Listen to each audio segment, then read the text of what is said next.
Halo adik-adik, Assalamualaikum warahmatullahi wabarakatuh.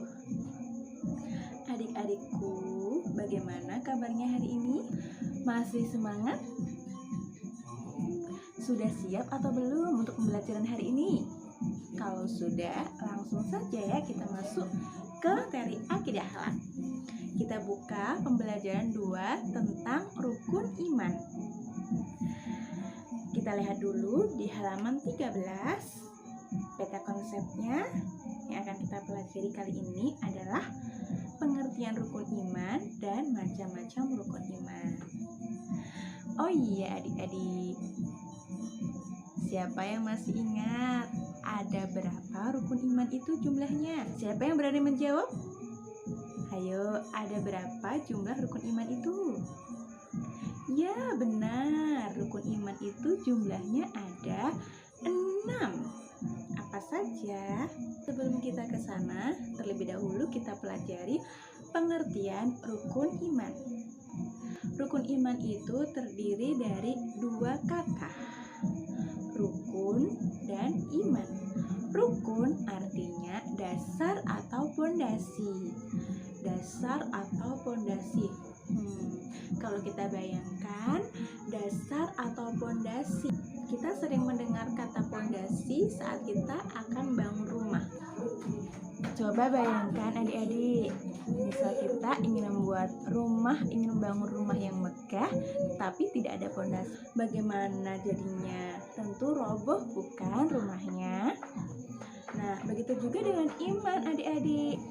Rukun sudah kita pelajari. Sekarang iman. Iman itu apa sih? Rukun kan dasar atau pondasi.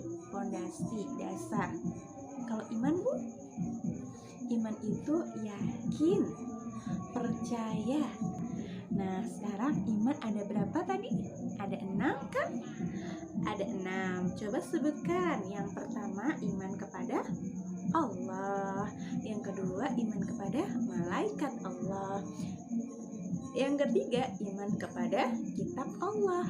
Yang keempat, iman kepada Rasul Allah. Yang kelima, iman kepada hari kiamat. Yang keenam, iman kepada takdirnya Allah. Pintar sekali. Kita pelajari satu-satu ya. Pertama, iman kepada Allah. Percaya bahwa Allah itu benar-benar ada. Allah ada, Allah mengawasi kita. Apapun buktinya kalau Allah itu ada? Kan tidak bisa kita lihat. Ya benar, Allah memang tidak bisa kita lihat karena Allah berbeda dengan makhluk. Mukhalafatuhu lil hawadisi, berbeda dengan makhluknya. Kalau makhluk bisa dilihat, butuh tempat, butuh makan. Tapi kalau Allah ada, tapi bukan apa-apa, tidak bertempat. Itu Allah, berbeda dengan makhluknya.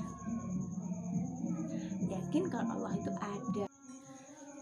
Bukti bahwa Allah itu ada, salah satunya yaitu adalah dengan melihat ciptaannya.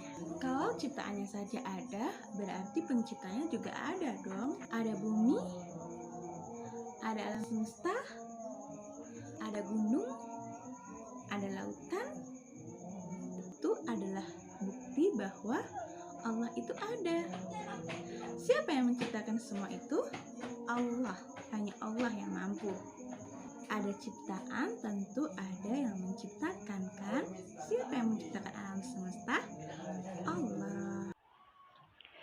Jadi adik-adik, sederhananya beriman kepada Allah itu berarti bahwa kita yakin Allah itu ada, Allah yang menciptakan seluruh alam semesta ini, Allah yang menguasai seluruh alam semesta ini.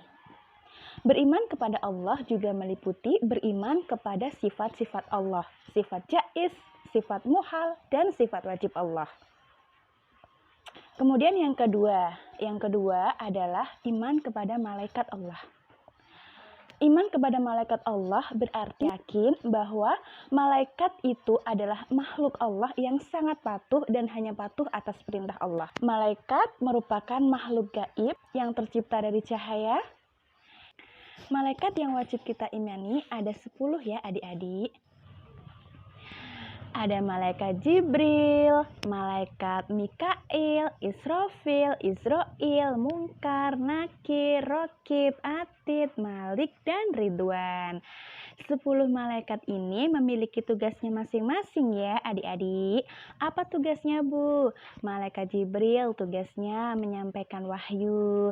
Malaikat Mikail tugasnya membagi rizki. Malaikat Israfil tugasnya meniup sangkakala. Malaikat Israil tugasnya mencabut nyawa. Malaikat Munkar dan Nakir tugasnya menanyai di alam kubur. Malaikat Rokib tugasnya mencatat amal baik manusia. Malaikat Atid tugasnya mencatat amal buruk manusia. Malaikat Malik tugasnya menjaga di neraka. Malaikat Ridwan tugasnya menjaga di surga. 10 malaikat ini wajib kita ketahui ya adik-adik. Wajib kita imani beserta tugas-tugasnya.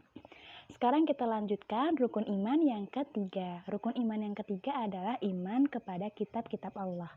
Iman kepada kitab-kitab Allah maksudnya meyakini bahwa Allah memiliki kitab-kitab yang diturunkan kepada Rasul-Nya. Ada berapa Bu kitabnya Allah? Ada 4 yang wajib kita imani. Apa saja Bu? Yang pertama, kitab Zabur diturunkan kepada Nabi Daud. Yang kedua, kitab Taurat diturunkan kepada Nabi Musa. Yang ketiga, kitab Injil diturunkan kepada Nabi Isa. Dan yang terakhir, kitab Al-Quran diturunkan kepada Nabi Muhammad. Kitab Al-Quran merupakan penyempurna dari 3 kitab sebelumnya. Ketiga kitab sebelumnya ini, kitab Zabur, kitab Taurat, kitab Injil ini terangkum ke dalam satu kitab yaitu kitab Al-Quran. Jadi mempelajari kitab Al-Quran sudah berarti mempelajari keempat kitab ini. Sekarang kita lanjutkan rukun iman yang keempat. Rukun iman yang keempat adalah beriman kepada Rasul Allah. Maksudnya, kita sebagai mukmin harus percaya bahwa Rasul adalah utusan Allah yang diperintahkan oleh Allah untuk menyampaikan ajaran Islam. Ada berapa Bu jumlahnya? Rasul Allah yang wajib kita imani jumlahnya ada 25. Siapa saja? Adam, Idris, Nuh, Hud, Soleh, Ibrahim, Lut, Ismail, Ishak, Yakub, Yusuf, Ayub, Su'aib, Musa, dan Harun, Dzulkifli, Daud, Sulaiman, Ilyas, Ilyasa, Yunus, Zakaria, Yahya, Isa, Muhammad, Nabi kita. Itu adalah 25 Rasul yang wajib kita imani. Oh iya adik-adik, Rasul Allah ini memiliki sifat-sifat mulia. Sifat-sifat mulia Rasul diantaranya sidik, amanah, tablik, dan fatonah. Keempat sifat mulia Rasul ini disebut sebagai sifat wajib Rasul. Sidik artinya benar atau jujur. Amanah artinya dapat dipercaya. Tablik artinya menyampaikan dan fatonah artinya cerdas. Jujur atau benar maksudnya apapun yang disampaikan oleh Rasul ini benar-benar dari Allah Ta'ala dan jujur.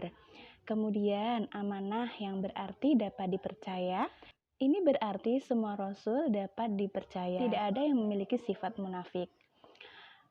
Yang ketiga, tablik artinya menyampaikan. Karena Rasul tugasnya adalah menyampaikan dakwah atau risalah atau ajaran Islam, maka dia bersifat tablik atau menyampaikan kepada umatnya.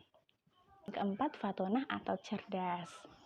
Kemudian kita lanjut rukun iman yang kelima. Rukun iman yang kelima adalah iman kepada hari kiamat. Iman kepada hari kiamat maksudnya kita sebagai orang mukmin harus mempercayai akan datangnya hari kiamat. Hari kiamat itu hanya Allah yang mengetahui ya, tidak ada satu makhluk pun yang mengetahui. Hari kiamat adalah hari berakhirnya kehidupan di dunia. Karena pada hari kiamat semua alam semesta ini akan hancur. beserta isinya akan hancur, semua makhluk akan mati. Itu adalah hari kiamat, dan hari kiamat itu pasti terjadi. Kita sebagai orang mukmin harus meyakini bahwa suatu saat nanti akan terjadi peristiwa besar yang disebut sebagai kiamat.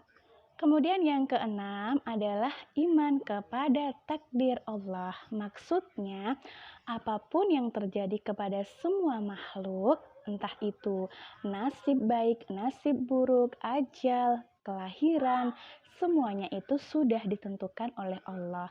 Semua itu sudah sesuai dengan ketetapan Allah. Semua yang sudah terjadi, yang sedang terjadi, dan yang akan terjadi itu sudah sesuai dengan takdirnya Allah. Kita sebagai orang mukmin harus mempercayainya. Kita tidak boleh mengeluh apabila kita memiliki nasib yang kurang beruntung, karena nasib manusia itu sudah ditentukan oleh Allah sebelum kelahiran kita. Begitu ya adik-adik cara beriman kepada takdir Allah. Demikian adik-adik yang bisa Bu Iva sampaikan pada pembelajaran kali ini. Semoga bermanfaat ya. Apabila ada yang kurang difahami, adik-adik bisa tanya di kolom komentar atau tanya ke grup WhatsApp. Bu Iva tutup. Wassalamualaikum warahmatullahi wabarakatuh.